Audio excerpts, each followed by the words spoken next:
एक बूढ़े भिखारी की अनोखी कहानी। हर दिन एक भिखारी दरवाजे के पास आकर भीख मांगता था और घर का मालिक हमेशा घर के बाहर आते ही उसे देखकर फिर जाया करता। कई बार उसके लिए गालियां भी बकता। वो कहता, तू जिंदा ही क्यों है? पूरी जिंदगी ऐसे ही भीख मांगेगा क्या? धरती का बोझ क्यों बना बैठा है? और कभी कभी उस भिखारी को गुस्से में वह धक्का भी मार दिया करता। इतना कुछ हो जाने के बावजूद अधिकारी के मुंह से सिर्फ यही निकलता कि भगवान तुम्हारे पापों को माफ़ करे। एक बार सेठ को धंधे में बड़ा नुकसान होने की खबर मिली। सेठ बहुत परेशान था कि तभी उसके दरवाजे पर वही भिखारी आया। गुस्से में अपना आपा खोते हुए सेठ ने उस भिखारी को पत्थर दे मारा। पत्थर लगने के कारण भिखारी का सर फूट गया और उसके सर से खून बहने लगा। फिर भी दर्द से कर्राते हुए भिखारी ने इतना ही कहा, भगवान तुम्हारे पाप को माफ़ करे। भिखारी वहां से चला गया। सेठ सोच में पड़ गए। भिखारी को पत्थर मारा, फिर भी उसने सिर्फ प्रार्थना की। सेठ का गुस्सा शांत हुआ। सेठ का मन शांत हुआ। भिखारी का रहस्य जानने के लिए सेठ ने भिखारी का पीछा करना शुरू कर दिया। भिखारी जहाँ जहाँ जाता सेठ उसके पीछे जाता। सेठ ने देखा कि कोई उसको खाना देता, कोई उसको मारता और अपमानित करता तो कोई गाली देता। लोग भिखारी के साथ चाहे जैसा व्यवहार करते, लेकिन भिखारी सबके लिए एक ही प्रार्थना करता, भगवान तुम्हारे पाप माफ़ करे। अब रात होने को आई थी। भिखारी अपने घर जाने के लिए लौटा।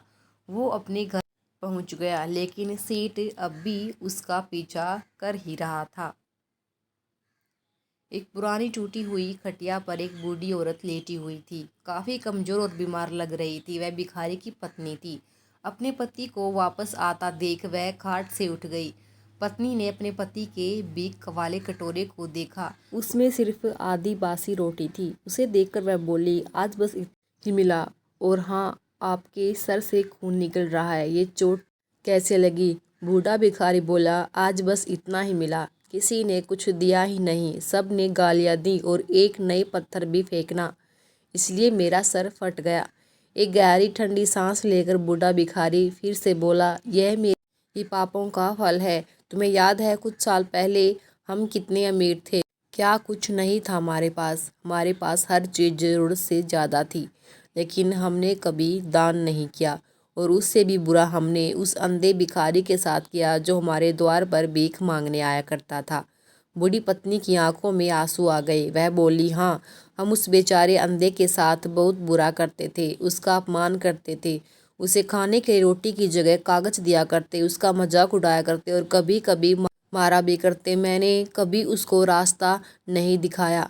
एक बार मैंने उसके मुंह पर मिट्टी भी फेंकी थी और वह हमेशा दुखी होकर यही कहता कि भगवान तुम्हें तुम्हारे पापों की सज़ा देगा, भगवान तुम्हारे पापों की सज़ा ज़रूर देगा। उसका श्राप सच हुआ और हम इस दुख भरी जिंदगी में आ गए। भिखारी बोला, हाँ, उसका श्राप सच हुआ, इसलिए मैं किसी को बदुआ नहीं देता, चाहे कोई मेरे साथ कैसा भी बर्ताव करे, मैं हमेशा उसके लिए प्रार्थना करता हूँ। मैं नहीं चाहता कि कोई भी हमारी जैसी ज़िंदगी का अनुभव करे, किसी को भी हमारे जैसे दुखों का सामना करना पड़े। वो नहीं जानते कि वह कितना बड़ा पाप कर रहे हैं, इसलिए अनजाने में हुए पाप की ऐसी सज़ा किसी को भी मैं नहीं चाहता। सेठ वहीं पर चुपकर यह सारी बातें सुन रहा था। अब उसे सब कुछ समझ में आ गया था। भिखारी और उसकी पत्नी वह आधी रोटी मिल बाट खाए और भगवान को धन्यवाद बोलकर सो गए। अगले दिन बड़ा भिखारी फिर से भीख मांगने गया। सेठ के घर के पास जाते सेठ ने पहले से ही गर्म रोटी या उसके लिए निकाल कर रखी थी। उसे देते हुए सेठ विनम्रता से बोला, माफ़ कर दीजिए बाबा, उसे बहुत बड़ी गलती हो गई। बूढ़ा भिखारी बोला, भगवान तेरा भला करे। इतना कहकर वह आगे निकल गया। इस कहानी से जो सीख लेने लायक है वह बड़ी ही सिंपल है कि आदमी चाहे किसी के बारे में बुरा कहे या भला करे, लेकिन भगवान सिर्फ कर्म के हिसाब से उसको फल देता है। क्या हुआ अगर भगवान नहीं दिखता है, लेकिन यह बात बिल्कुल सच है, उसके खाते में सबका हिसाब बहुत बहुत पक्का होता है। इसलिए जब किसी के लिए कुछ भी करो तो अच्छा ही करो।